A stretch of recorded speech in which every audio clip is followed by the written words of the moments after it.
Hi, and welcome to another exciting episode of the Andre the Beast Creighton Show.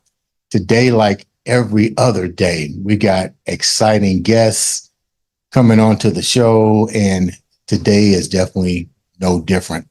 Let me get right into this particular episode because this is impactful, very impactful story about a young lady who dealt with a relationship of different situations. After hearing her story, I got to admit, I cried because she shared with me the outcome of it.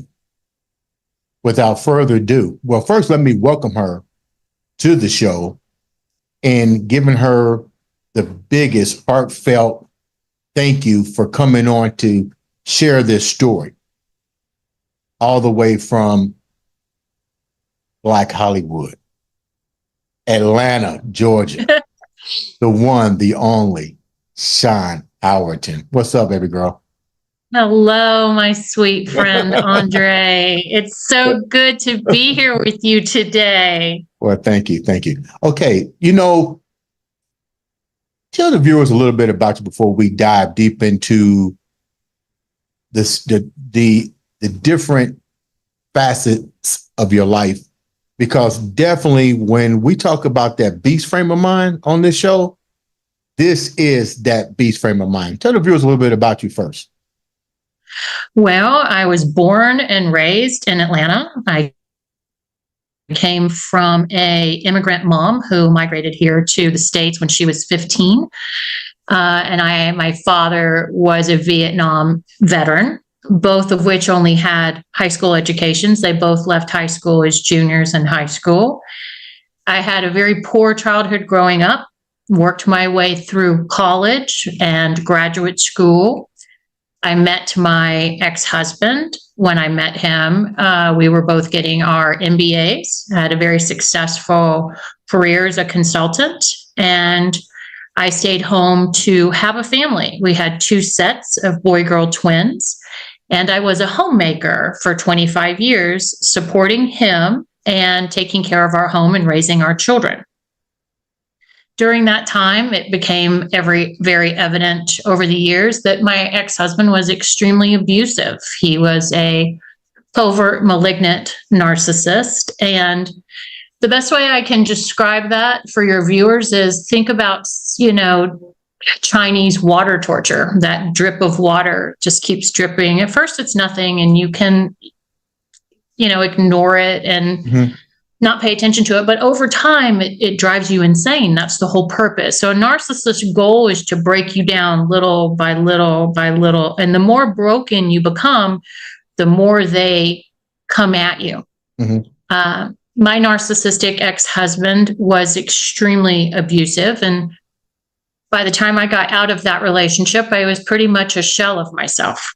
When you talk about your husband, what did you know about your husband prior to meeting him? What did you know about him? I mean, you worked together. You had to have some type of conglomerate, some type of repertoire. You started a business together and so forth. What did you know about him prior to getting even involved in a relationship? What do you know about his background, his family? Take me down there a little bit. Right. It's interesting because when I started dating my ex-husband, I was about 20. I just had my 25th birthday, which I celebrated with him, and we were friends. I started out as friends. I had made it very clear in the beginning that I did not have a romantic interest in him, but my ex-husband was always a very successful, outgoing, competent man. So when I met him, he really had it together. As a 25-year-old man, he had bought his first home. He was also getting his MBA. He came from a Southern Baptist family. He seemed extremely kind and caring and attentive. And I slowly fell for him over time. There wasn't that spark of romantic feeling for him, but I thought he would always be a loyal, hardworking, kind, loving partner. Mhm. And that could not have been further from the truth. So you was already putting in your mind what you thought should be or should have been the ideal happily ever after. What was your family like? You said you grew up with nothing. You shared Right. with me even the trauma that your dad suffered by going into the military. Take me down your family's path a little bit. Okay. So my father was born in Calhoun, Georgia. He I was know where born that here. is. There you go. That's right. He is very poor. He was one of four. His father was a severe alcoholic. His mother was murdered. So he was raised by his aunt. When he got to be 17, he wanted to leave the small town, and you can't join the armed services until you're 18. But his father signed off at 17 for him to join. So my father left the small town and went off to Vietnam. In Vietnam, he described Vietnam as a hellhole. He said they would take our soldiers and tie them down to these huge ant mounds and pour honey all over them and let the ants just eat them alive. Mm. He said when he first got there, the mortars were coming in so strong he couldn't sleep, but you eventually get used to it. He used to call me Shawnee Shawn. And he said, Shawn, you would be amazed at what your body and what you can get used to. You can get used to anything if given enough time. And so he talked about how he was sleeping and he woke up to a mortar hitting the tent and it blew his best friend apart. He said there was just body pieces everywhere. And what they would do to our soldiers back then is they would drop crates of beer and marijuana in on them. They thought they were helping our soldiers by keeping them self-medicated. But these soldiers came home with complex PTSD and substance abuse problems. Mm-hmm.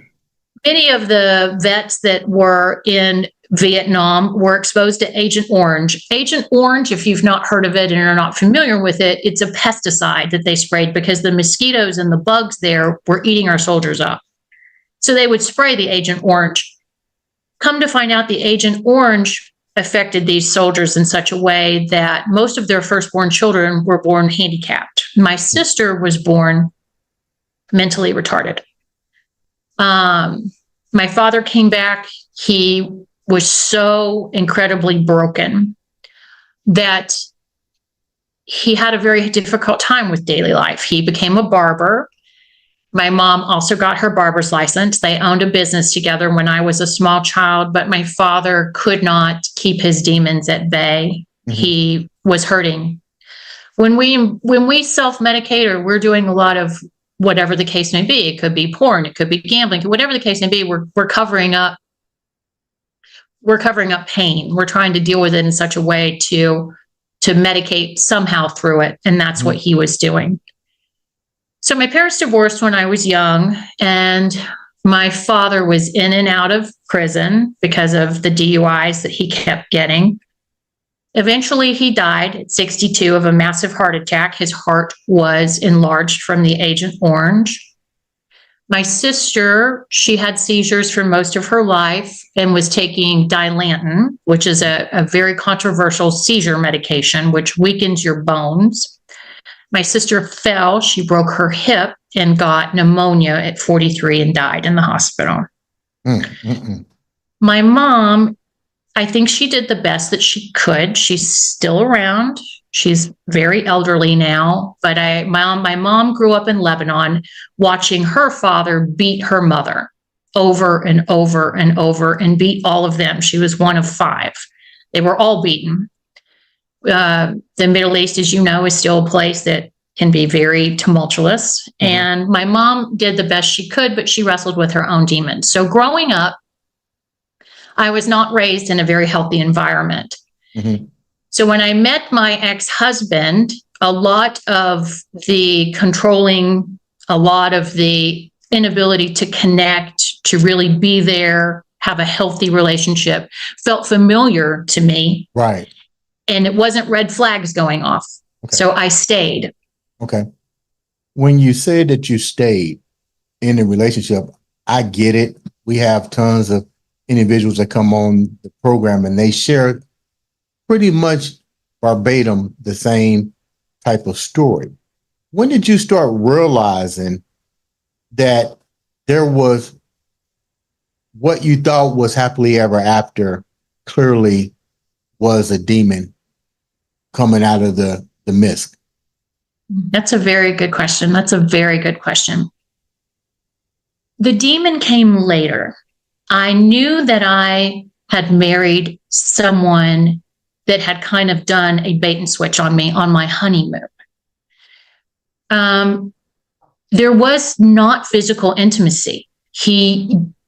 I was looking forward to my honeymoon like any other Right. red-blooded American, and it was not the romantic honeymoon that I thought it was going to be. He was very cold. He started to be very controlling. I came home from my honeymoon and called one of my bridesmaids that was in my wedding and crying, saying, I think I've made a mistake. Did you not think that you made a mistake? Didn't mean to cut you off. Did you have any regrets going down that aisle? I didn't. Not one. So you was all for this. I was all in.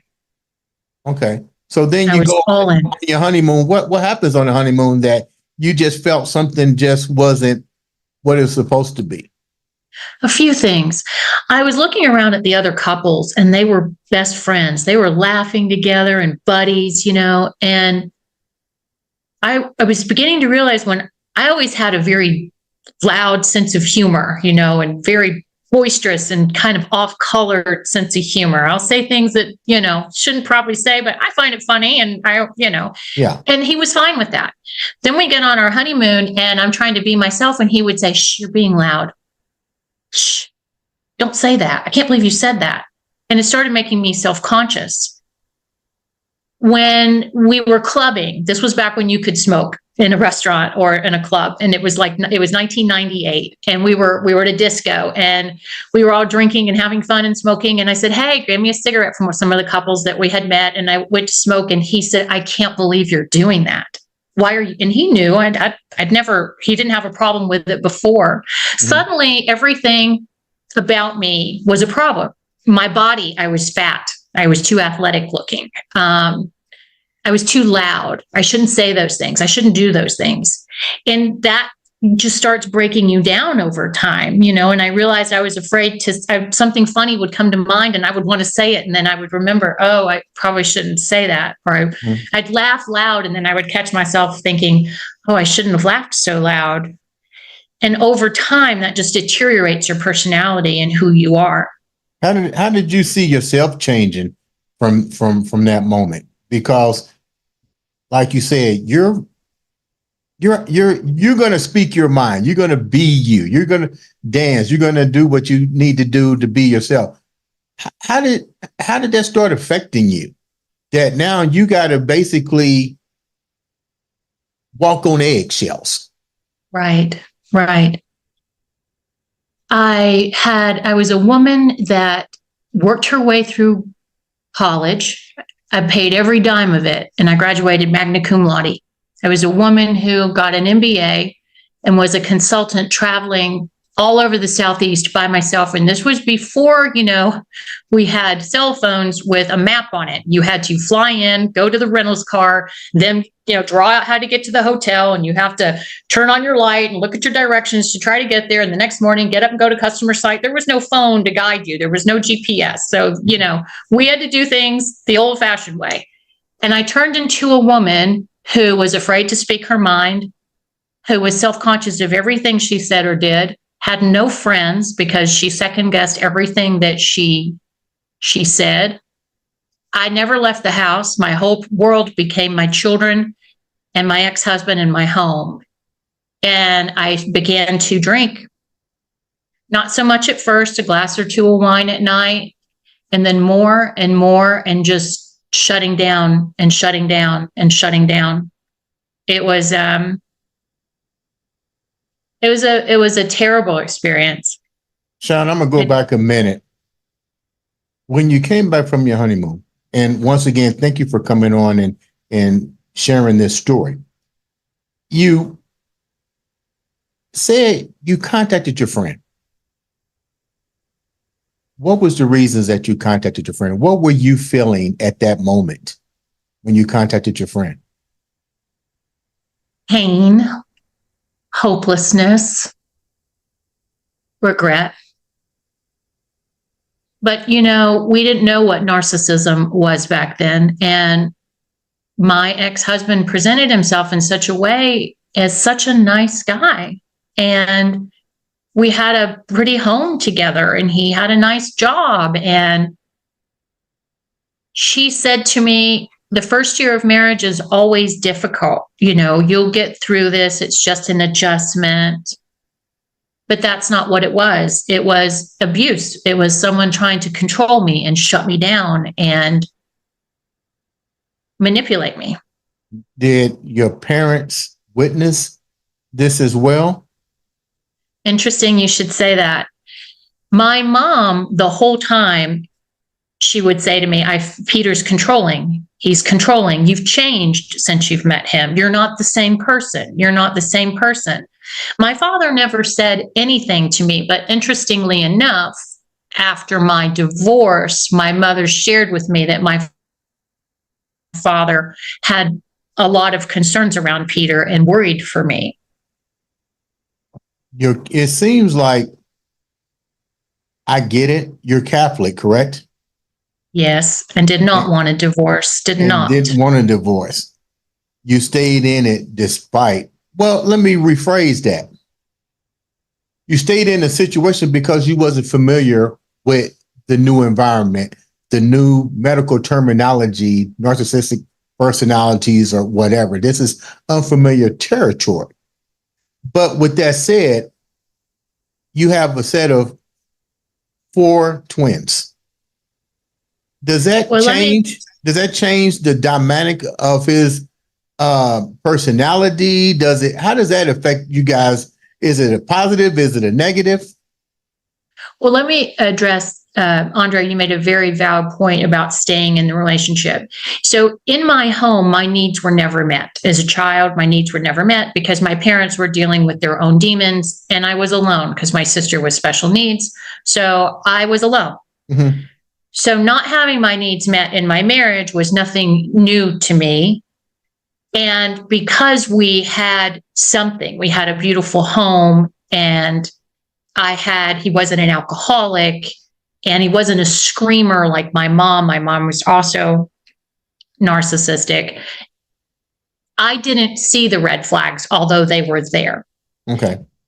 We had the 2 sets of twins and I was happy. After I had the first set, I can't even begin to tell you the joy that I had. And then when I had the second set, my whole life revolved around, good or bad, it did. It revolved around those 4 babies. Mm-hmm. And I was so centered on them. And I thought, well, we have a beautiful home. We have 4 beautiful children. He's a good provider. He doesn't hit me. He's not an alcoholic and he'll never cheat on me. So I'm not going anywhere ever. I'm going to stay no matter what I'm in. And the abuse escalated to a point where he was shoving me. He stood in front of me and said, I wish we lived in a different country so I could beat you. He was blatantly cheating on me, hiding his phone. He would put me down in front of the children.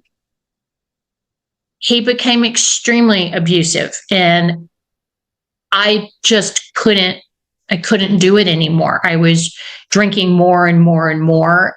I was losing a lot of weight. I'd gotten very sick at one point and was in ICU. I couldn't do it anymore. It deteriorates you. How many years did that take when you realized that this was really taking its toll on you? About how old were the kids at this point?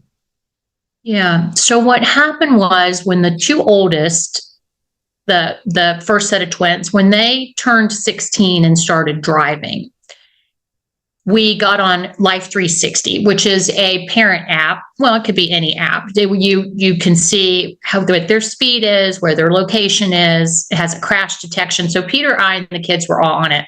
And it was then that I started noticing, I was just able to pick my head up. I'd had 4 kids born 2 years apart. My youngest daughter had leukemia when she was 3. So she was in and out of Children's Hospital for 2.5 years. And here I am running to sports and homework. And, I'm doing everything I can because I want them to have the childhood I never had. Right. So when these kids start to get older and they're driving and I have a chance to kind of pick my head up and I start looking around, I noticed that he traveled a lot. And I noticed when he traveled, he would go from bar to bar to bar to bar and not get in until midnight. Well, I traveled too with my job. I know what it's like to travel. I might go to dinner or whatever, but then I go back to my hotel room and I watch TV or whatever. I'm not out consecutive nights. And he was hiding his phone and he was changing it up in the bedroom. And I knew, woman knows, you just know. And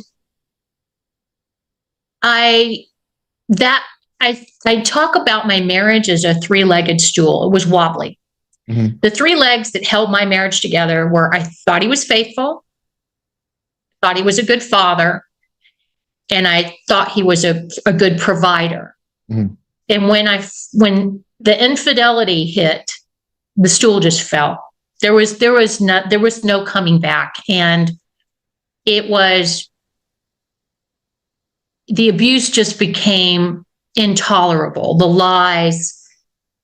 He brought me home chlamydia and lied about it, said it had to be a false positive. And I believed him. I wanted so badly to keep my family together. We had built this life. We'd been together at that point for 18 years. I know what some of the people are probably thinking. That's crazy. Why would you stay there? I would have left a long time ago, But the bottom line is, you never know what you might do until you've been put in that situation. Excellent. Because if somebody had said to me when I was 18, 20, 25, 30 even, maybe even 35. Right. But not at 48 when I started finding this out, or 45, somewhere around there. If someone had ever said to me, I would have been like, oh my gosh, what, don't you have any self-confidence? Don't you have any gumption? Can't you take care of yourself? Why would you put up with that? Again, the reason we have sayings, walk a mile in my shoes and things of this nature are because until you walk a mile in someone else's shoes, don't judge. You don't know what you would do in that situation. You have no idea. How bad did it get for you? You said that you was in the hospital twice. Mm-hmm. And recently, 2 years ago, thank God that you got out of that situation. Share a little bit about just how bad you had to get out of this rabbit hole. Mm-hmm. So every time I went to him with anything, he would explode. He would say, I'm not going to argue with you. He would tell me I drove him to cheating on me. See, he was caught in our family room by our youngest daughter, one night on dating apps. And it came to find out he was on 6 of them, one of them being Ashley Madison, which is a very famous hookup site. There was a big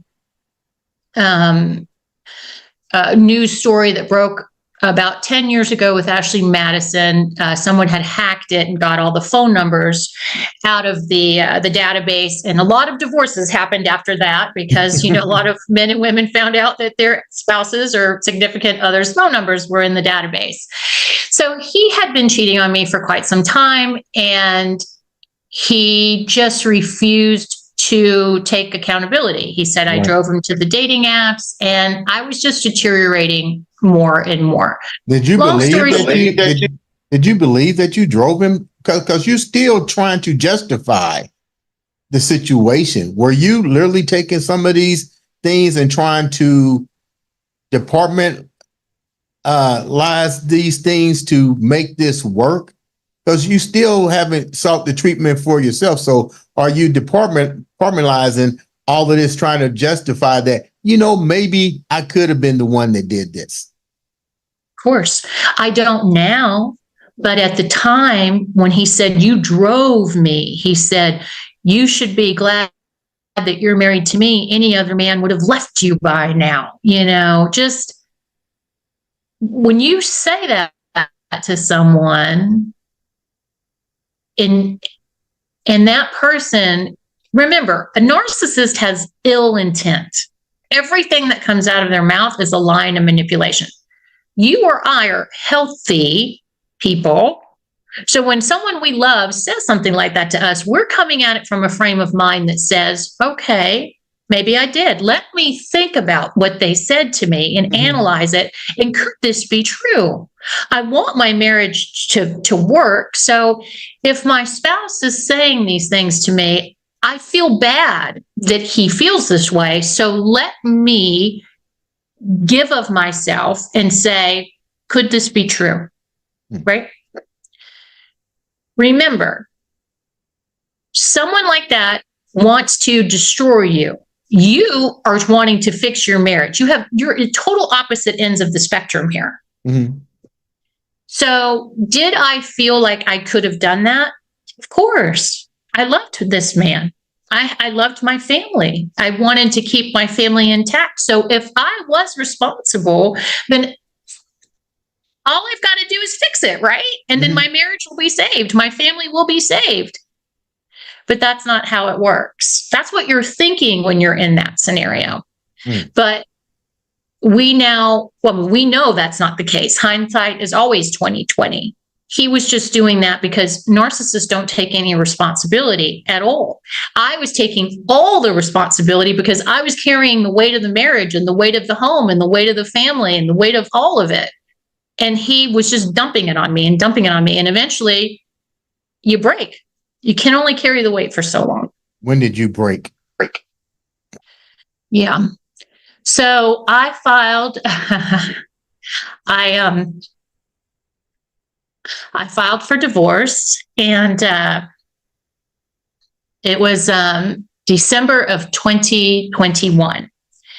And when I gave him the divorce papers, I remember it was Christmas, and he sat on the bed and he said, Shawn, are you sure this is what you want? And he looked so crushed. And the way narcissists work, they can be so Jekyll and Hyde, so cruel and mean, and then nice, and attentive and loving. And when he sat on the bed, I remember it was like a dagger through my heart. And I thought, maybe I've made a mistake. Maybe I did. And he started with me. He said, I love you. I never would have left you. I always love you. I'll always be in love with you. And he never said to me, 25 years, the man never said to me, I really love you, Shawn. I truly love you. Never, not once, not ever. Suddenly he's telling me all of this. So what did I do? I started to backtrack. And when I did that, he went at me full force. He filed for his own divorce proceedings. He told me he was going to cut me loose. He told me, you're going to regret this. He told me, let's see how this pans out. And we went into the divorce proceedings and he offered me nothing. My attorney turned to me and said, this makes me want to tell him to go F himself. He didn't care about me at all. Not at all. He moved out. I was still living in the marital home. Our divorce finally went through. He pushed it through. He wanted it to go through very quickly. It went through very quickly. It was a very tumultuous divorce. He started dating 2 months after the divorce was final. I'm still living in the marital home, waiting for my set of twins, my youngest set of twins, to graduate. And I find out he's dating already. That, along with how cold and callous he was with, we had an estate sale and everything was being sold. He walked in with his baseball cap on. He just worked out that morning and he was all happy and he was all picking through what he wanted. And just the way I couldn't understand how someone that I had spent 25 years with could toss me out like a piece of trash, just a piece of trash. And I couldn't deal with it. I tried to kill myself. I tried to commit suicide. It was not successful. I got home from that suicide attempt and he started in on me right away. When the house was going to get sold, I was a real estate agent. When was I going to get it ready? When was I going to get it sold? This is just bombarding me. Shawn, not to cut you off, how did he react That's a great question because to the suicide attempt? Did he take any accountability to your breakdown? No. I'm going to give you an example of how he handled it. I was home 3 days after my first suicide attempt, and I had a second suicide attempt. This one, I made sure I took enough pills this time that I was not going to survive this one. I drove to a secluded cemetery, and I was found by a preacher. What? Was found by a preacher. I was put on a ventilator and was in the hospital. When I came home from that one, he called me and he said, I remember. He said, Shawn, and I said, yes. He goes, you need to, he was starting to tell me, you need to do something. And then he goes, heard him take a breath, stop. And he goes, how are you? Like he had to force himself to ask me how I was. And I said, I'm fine. And he said, good. He said, when are you going to get the house on the market? I said, I need some time. I just had 2 back-to-back suicides. I'm very weak. I need a little bit of time. Wait a minute, Shawn.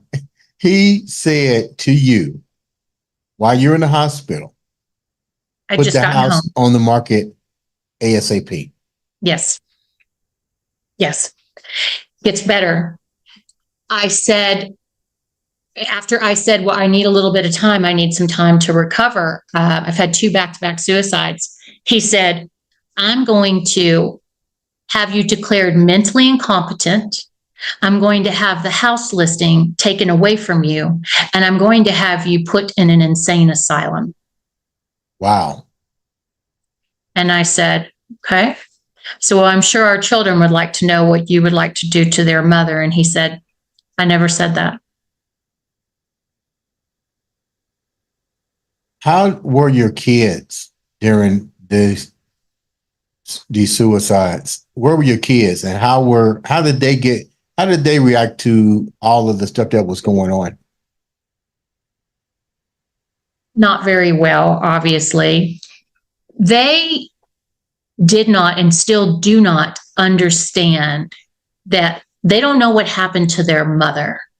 Their father convinced them that their mother was unstable and an alcoholic.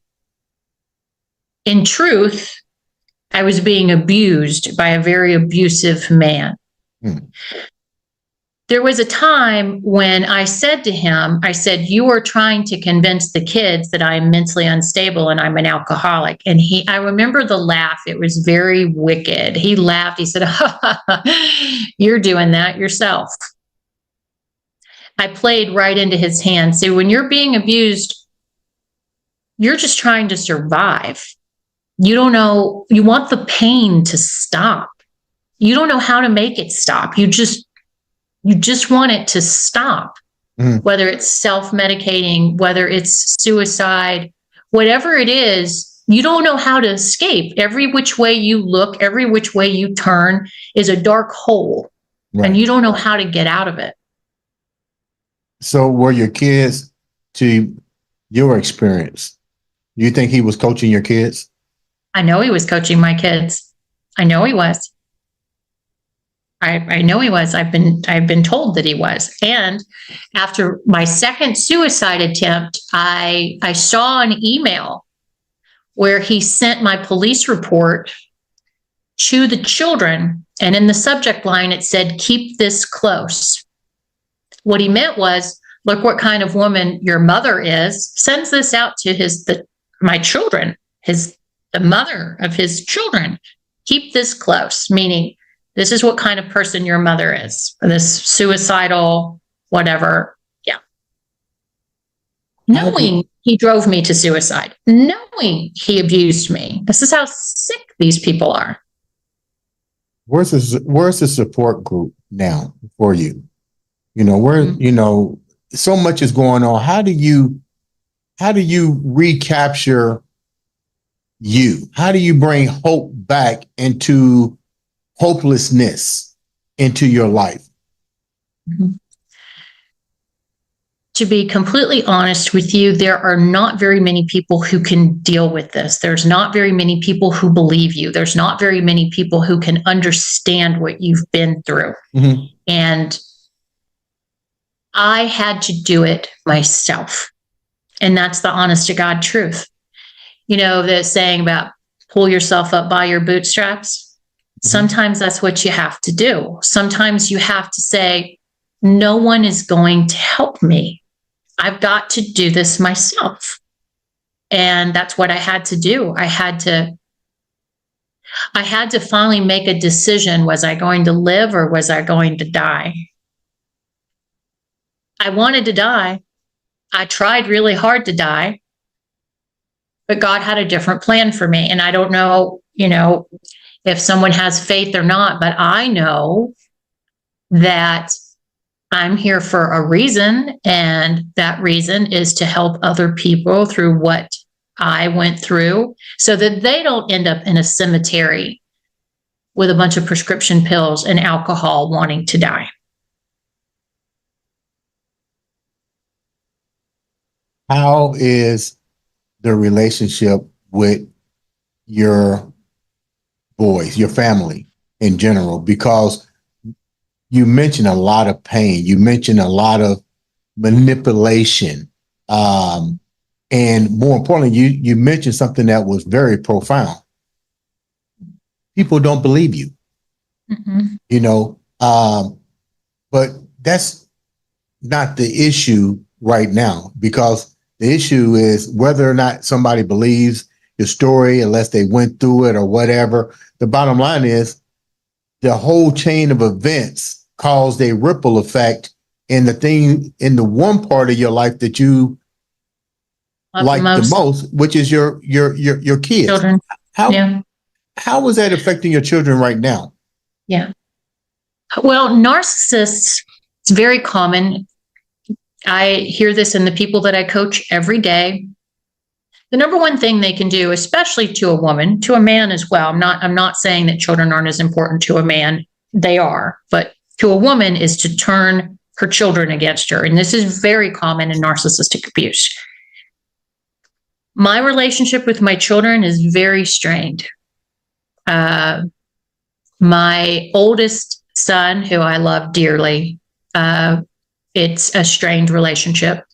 My husband, ex-husband, told my son, this is just an example of kind of undermining and making me look like I'm a doormat and nothing. My oldest son in high school, like any teenager, was not keeping his room clean and was not listening and was being just a teenager. And I said to him, he was 17 years old. He had stacks and stacks and stacks of laundry up there that he had not put away, and his room was messy. And I said, you're going to start doing your own laundry. My ex-husband went upstairs, got the laundry, brought it downstairs, and looked at me in front of my children and says, you will wash his laundry. I was like, I'm a maid. After the divorce, when I was still living in the home, my ex-husband shut off the credit cards. I had no way to buy gas. I had no way to buy food. And so I called him and I was begging him. I said, please, please turn the credit cards back on. Don't do this, please. And he had me on speaker.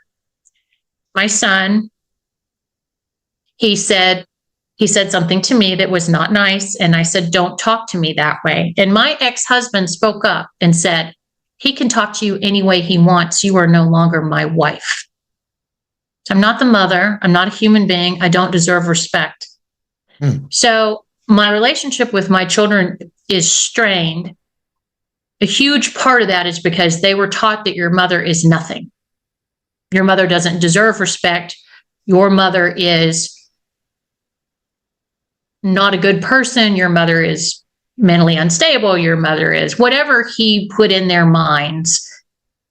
And what are children supposed to believe? They see their mother acting out of character. They see her in reactive abuse or self-medicating or suicidal. They don't know what to believe. It's very difficult for them to say when the one parent who's doing all the abuse looks stable, the one parent that they feel like they can depend on while the other parent seems to be falling apart.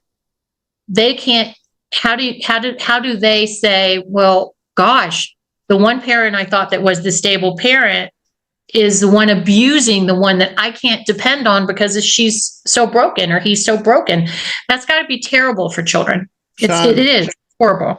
Shawn, when you was going through the divorce, what did the legal system do? What did the court say with the situation? Because I've never been married. I'm pretty sure the judge asked questions like, why are you getting a divorce? Did he present evidence to validate these allegations and the trap that was woven for you? Like, before we wrap up, what did the legal system do for you? Or did they do anything? Legal system is very broken. So the legal system, they're so far behind, the courts are, that they want you to settle in mediation. So you go to mediation, you're forced to go to mediation, where you're supposed to negotiate. Well, there's no negotiating with a narcissist, right? As we got closer to going before a judge, and where Peter, we're going to have to edit that out. Can't say Peter. Okay. It's my ex's name. When we got closer to going to court, there was a time where you would have to do discovery, which you have to swear under oath that what you're saying is true. And they get a chance to, get your phone, get your laptop, whatever. That's when my ex started, okay, I'll start negotiating. I will start trying. So we never got in front of a judge. What I can tell you from my clients who have is that, the judges have no patience for any type of physical abuse a lot of times, much less mental abuse. I can also tell you that the 2 times that the police were called in my marriage, both times he convinced the police that I was the problem. Our police officers are not trained in domestic violence at all. Both times my ex-husband accosted me. And unless you're physically bleeding or, visibly hurt, there's really nothing that they can do, I suppose. But nonetheless, when you have a victim who I'm shaking, I'm irate, I'm upset, and he's very calm and cool, collective, and he's talking to them. Yeah, she's just, I don't know. I think she's had too much to drink. I think, I don't see the problem here. Nothing's happened. I don't know why she called you. So the police aren't trained either. So that is a journey from hell. Before we wrap up, what are you doing now to impact other individuals that may be going through the same scenario? What kind of hope and relief are you providing now? Right. Well, my first goal with my clients, it depends on what stage they come to me in, but it's always to get them out safely. It's always to have a plan. It's always to make sure that they understand where the narcissist is coming from. And that's not a place of love or caring or understanding or empathy. The narcissist will beat you down. They will bloody your body and they will step over you and not care. And it's super important that my clients understand what they're in for. They're in for the fight of their life. So that's number one. Number two, I like to take my clients through the whole trauma bond after they start to get out of these relationships. The trauma bond is a real thing. A trauma bond has been akin to coming off of serious street drugs, morphine, crack, You want your abuser back. You beg your abuser to come back to you. Mm-hmm. And lastly, the third approach I give my clients is called the comeback. It's how to rebuild your life, how to recognize red flags, how to nurture your inner child so that you can go back out into the world wiser, better, and stronger. How can the viewers reach out to you, Shawn?